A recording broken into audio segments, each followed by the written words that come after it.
Hi everyone, this is a video I'm doing specifically for the University of Technology Female Student Association. I was invited as their keynote speaker at the university campus in Leh to celebrate the International Women's Day event on March 8th. Unfortunately, I won't be able to attend, so I'm basically doing this video instead, which will be played at the, if I'm not mistaken, the evening portion of the event on Friday, March 8th. Now, I'm going to assume that a good number of you know who I am and what I do because you followed my story before, but for those of you who don't know me, I work as a software engineer in the tech space here in PNG, and I currently run my own software company, which I started back in 2015 together with my father while I was still in high school. So my story is unconventional in the sense that I only finished year 10 and I decided to leave school to pursue my interest in software engineering. My father doesn't like me using the term dropping out because I didn't fail. I actually did well in school. I graduated as a dux of my school when I was attending Paradise Private High School back in 2014, and I did very well in my national exams. But I felt that conventional education was a path that if I had stuck to and pursued, it wouldn't have given me the space and the opportunity to really focus on the things that I was really passionate about and that I wanted to pursue long term. So I made the decision to leave school to pursue my interest in software engineering, and ever since 2015 I've been working out in the industry. So it's crazy to think about it because next year, 2025, will be 10 years since I've been working in the industry. So it's been quite a whirlwind of a journey so far. So, you know, for those of you ladies at university, you're going to graduate with degrees. If you're studying computer science, then you're going to graduate with a degree in computer science. So you've beat me to that end. I never went to college and I don't have a computer science degree, but I've managed to carve out a unique path that's built around the things that I value and I'm passionate about.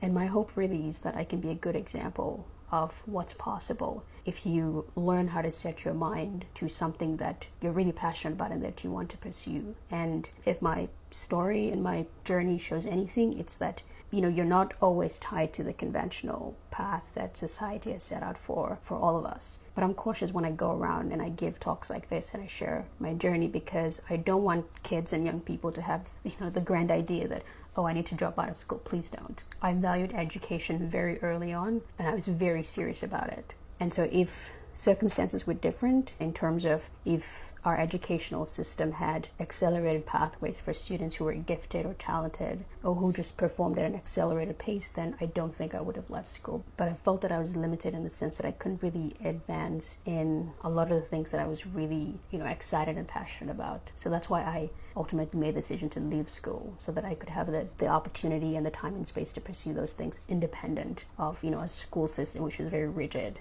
Now, I thought a lot about what I should dedicate my talk around, and there's really a lot that we can talk about, to be honest. I could keep my talk focused on software engineering and computer science or entrepreneurship or personal development or working on developing your mind. But I feel that these are things that you can, you know, go out there into the world and access on the internet and read about. But I know for a fact that regardless of what you choose to pursue in life, whether it's engineering or law or economics, or there are foundational abilities and characteristics and habits that we must all develop if we're serious about succeeding in pursuing our dreams. And for us ladies, it's especially important that we build ourselves up from the inside out and hold ourselves to a high standard with a focus on building a life of independence and self-worth. I don't think there's much talk, there's much conversation around building a life like that, especially for, you know, our girls and our young women. And I can tell you from experience that there's truly nothing more rewarding than being a woman who's free, independent, strong-willed, and is able to look after herself. When you get to that level, your life, the decisions you make, and your future overall isn't tied to any one individual because you're dependent to them to some extent. And to me, that's real success. To me, that's a worthwhile life. As such, my talk is going to focus around 3 core ideas. Number 1, the mindset required to achieve anything worthwhile in life. Number 2, expanding your awareness of yourself and of reality.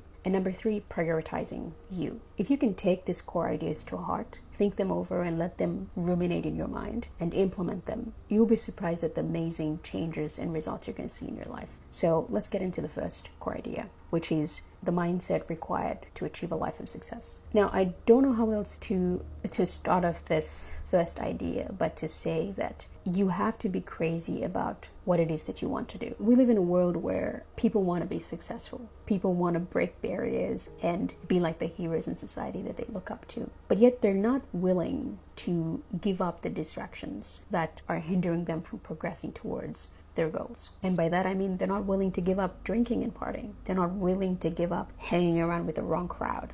And unfortunately, you simply can't have a life that's fulfilled whilst juggling a life of chaos and cluttered with so much distraction. You have to make a choice. And if that choice is to be great in life, regardless of what you choose to pursue, you must become single-minded with that goal and make a decision to commit to it today. And if that's not something you want for yourself, then that's completely okay as well. No one's forcing you to live according to a certain path. The best part about having this life is that we get to make our own choices. We get to make our own decisions, because once we reach adulthood and we go out into this great big world, then we're responsible for ourselves and we're responsible for where we end up in life. But if you choose not to pursue a path that's full of depth and meaning and substance, then you have to also come to the fact that I will never reach my potential, and I'm okay with that. You have to come to terms with that as well and accept that, because then you don't live with regret. You don't live feeling ashamed of yourself, but you're content that this is the path I've chosen and I'm happy to stick with it.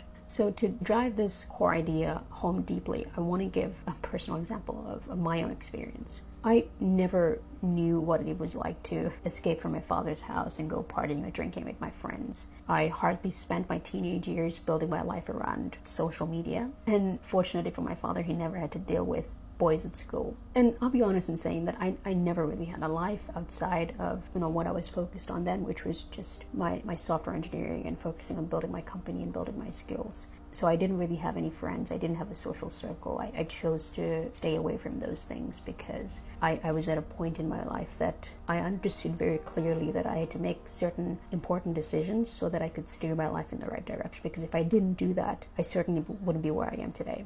Now, do I think I missed out on life by not participating in all those stereotypical things that we're all raised to believe that somehow it's what we all should be doing as normal teenagers or as normal 20-something-year-olds? Absolutely not. In fact, I was far better off removing myself from all those distractions, because it allowed me to then focus on what was important to me. Because that's really what happens when you declutter your life and when you remove all the unnecessary things that are just distractions. They're essentially there to eat away at your time and your energy and your attention. When you learn to rid your life of those things, suddenly your life begins to expand, time begins to expand, and you now have the space and the right place to then focus on what truly will make a difference in your life. And if you're in school now, your education is your number one priority. Nothing else outside of it should matter. But when you have all these distractions in place, suddenly they take up valuable space, valuable time that more important things like your education should. I don't think that if you asked anyone who wasted away their teenage years and in their early 20s and their 30s, drinking and partying and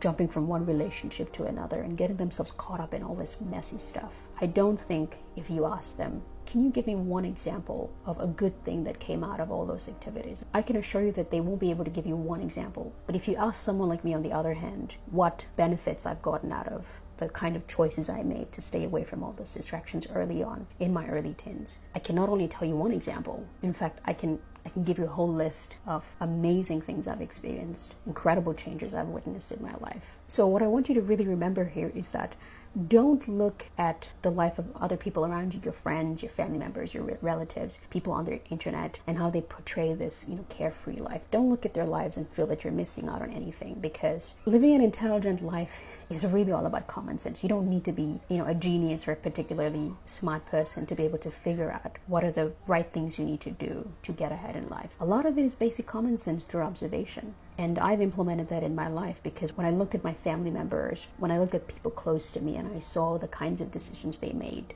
and where that led them to in their lives, it told me everything I needed to know.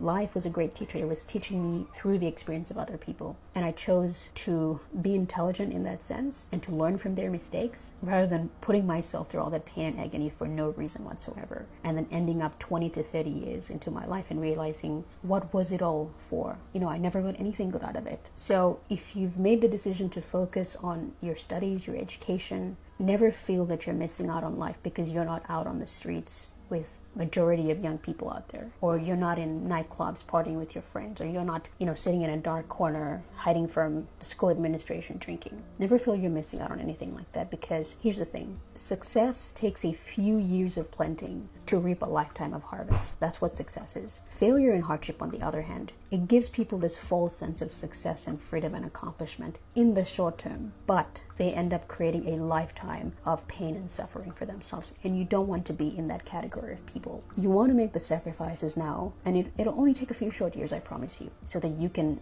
enjoy the rest of your life. You can reap a lifetime of reward and truly get to a place where you experience life like many people don't. And it reminds me of what the motivational speaker Gene Rohn said. He said, we must all suffer from one of two pains: the pain of discipline or the pain of regret. So success, any kind of success, requires absolute deep focus and dedication. You have to be committed to a cause that has meaning to your life. And on top of that, you have to be able to safeguard and cocoon yourself from, the myriad of distractions that are out there in the world vying for your attention. If you can simply adopt this mindset, trust me, the universe will take you to incredible places. Now let's move on to the second core idea. Core idea number 2 is expanding your awareness of yourself and of reality. I'd like to share a few quotes from some incredible beings that have walked this planet before, to help bring to light the importance of why everyone should be focusing on expanding their awareness of themselves and of the world around them. Buddha said that the wind cannot overturn a mountain. Temptation cannot touch the man who is awake, strong, and humble, who masters his self and minds the law. Carl Jung said, until you make the unconscious conscious, it will control your life and you will call it fate.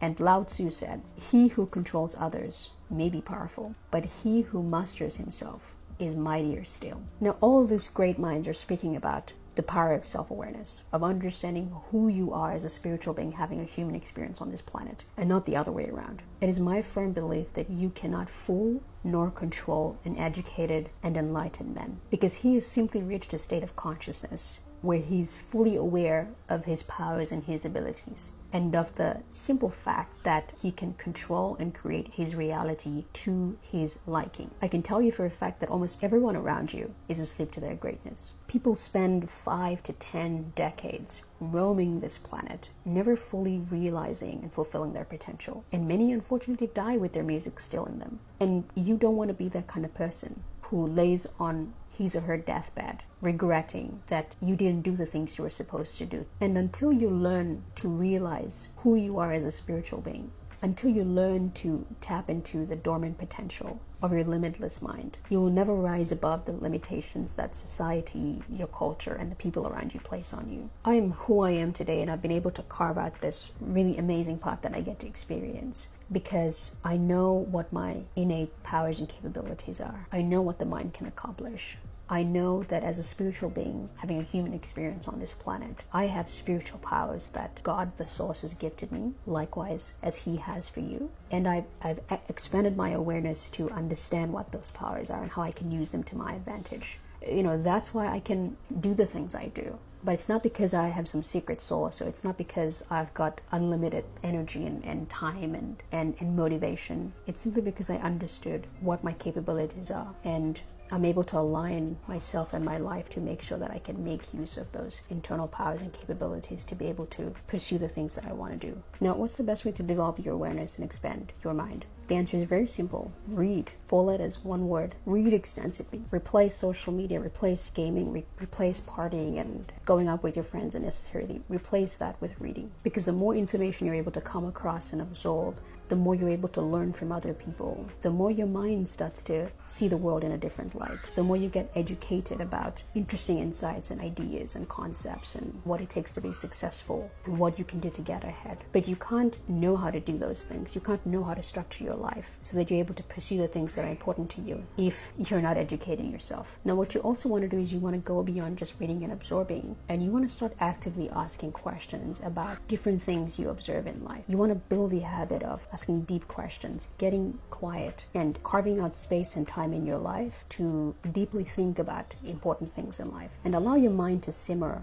all those deep questions so that it can provide you with new insights and new understanding. I pretty much spent my teenage years doing that. I read extensively about a wide range of topics with a big emphasis on spiritual development and raising your consciousness. I then spent time contemplating deep ideas, and I pondered about life, what my purpose is, where I came from, and where I'll be going to once my life on this planet is done. I started asking those big questions, and I allowed my mind to think deeply about them. And these two habits of reading extensively and learning to be a deep thinker helped me to mature very early on, to the point where I was talking about very big ideas as a 14, 15, 16-year-old, and I had many people around me who were just surprised and astonished that I could speak about those things. But it's not because I was born a genius, but it's simply because I placed more emphasis on developing and expanding my mind than I did on other things that my peers were more concerned about doing. And when I compare myself in that light, I never want to give the impression that I think that I'm above everyone else. No, I'm just using my example to demonstrate that I'm where I am today because of certain decisions I've made.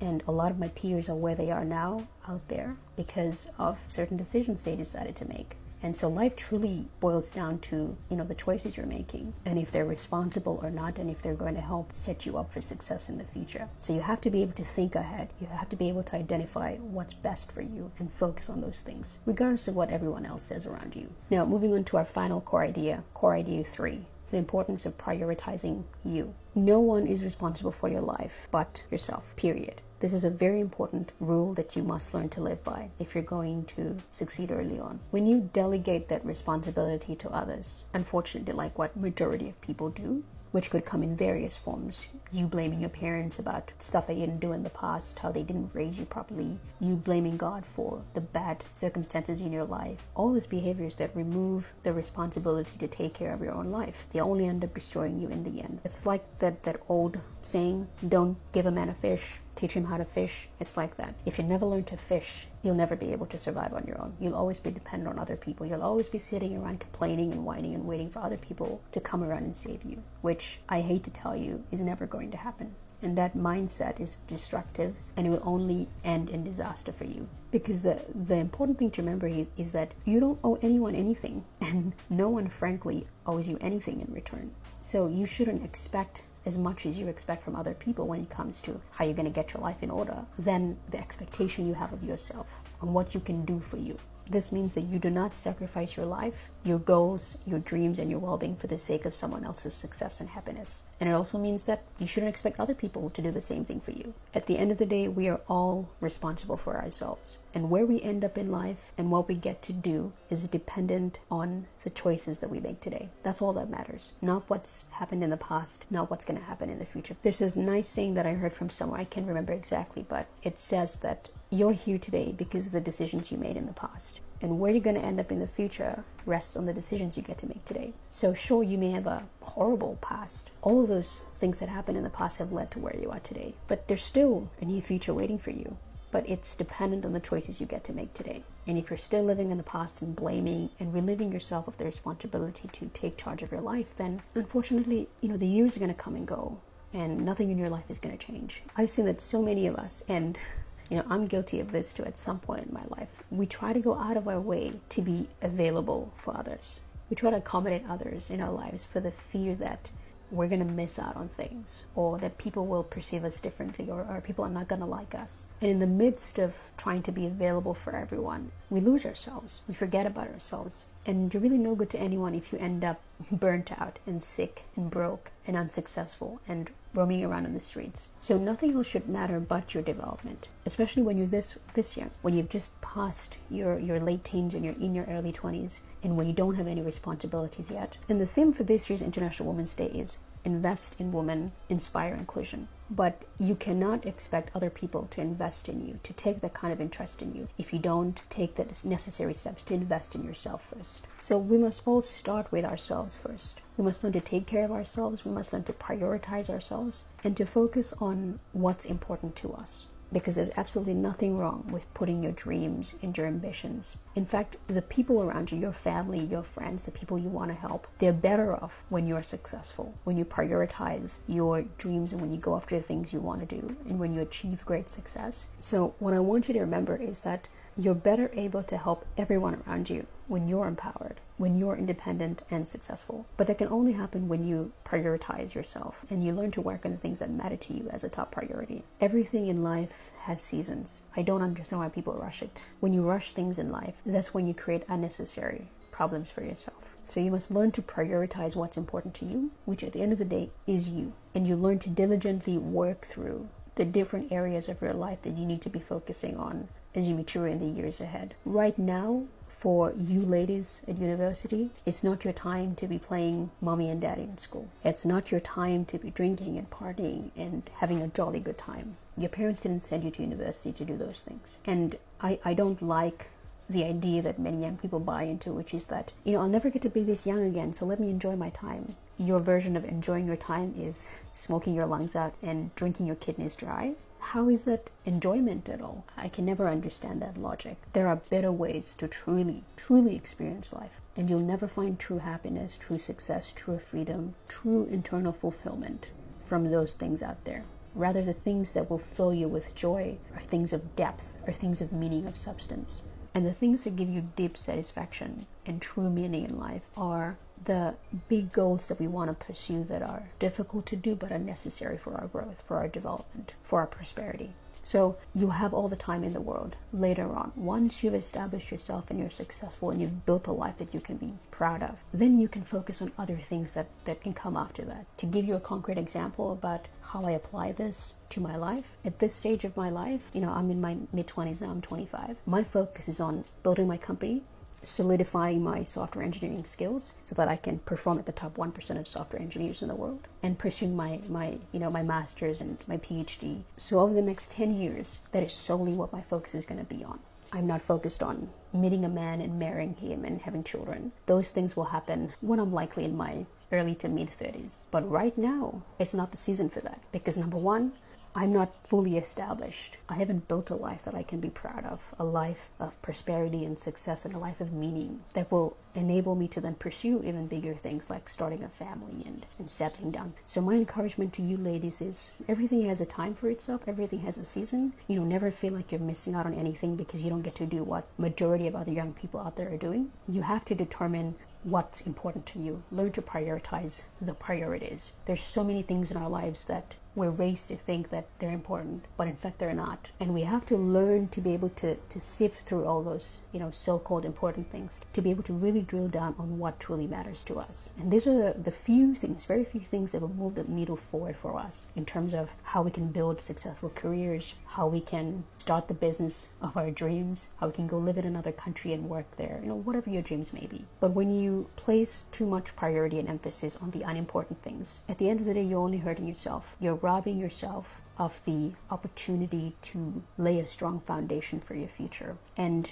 this is not to scare you, but it's to emphasize why it's important to start early now. Because by the time you get to your mid-30s, your adult behavior and your habits are hardwired. And so it'll be very difficult to change a lot of your bad habits when you get to that stage of your life. So while your mind is still sort of forming itself and the important regions of your brain are slowly coming to a close in terms of their development, you want to be able to set the right habits now, build the right behaviors, adopt the right mindset. You'll thank yourself in a few years' time, trust me. But we all have a set period where we need to solidify certain behaviors that will determine our success in the future. And if you don't start now, it's going to be a lot difficult to do that in 5, 10, 15 years down the line. So I've said a lot, and I think I'll stop here because I don't want the video to be too long that it bores all of you. But I hope the insights I've shared and my 2 cents of life and what I've been able to experience leaves you to take something back to your lives to ponder and think over. And my hope is that it'll cause you to just pause and think about, where am I now and where am I going? How have I built my life to ensure that I can succeed at the things that I want to do? Above all, if there's one thing you can take from this video, is that the mind is capable of so much. There's no limit to it, apart from the limits that you put to it. And for me, I was lucky that I grew up in an environment that never emphasized my gender, in that my father never told me that, oh, you're a girl, so you can't do what boys do. Coupled with that, with the kind of education I went through and the mentorship I received, all those things helped to solidify my outlook on the world, that I can do anything I want to do. And I want you to also remember that If you tell yourself that you can't do something, you're absolutely right. If you tell yourself that you can do something, you're absolutely right too. So the mind works on intention, on focus. Wherever attention goes, energy flows. So you have to be very mindful with the things that you're spending your time on. And no matter what you want to do, focus is at the heart of living a successful life. If you cannot focus on a deep, important thing that you want to pursue in life, you'll never be able to achieve it. There's no other way around it. The universe rewards those who commit to something. So I will end there and say no more. I wish you all a happy International Women's Day and 2024 celebrations, and wish you all the very best in your studies and your future plans in terms of what you intend to pursue. Thank you very much for having me a part of your celebrations this year. It's really been a pleasure spending time with you all. Take care.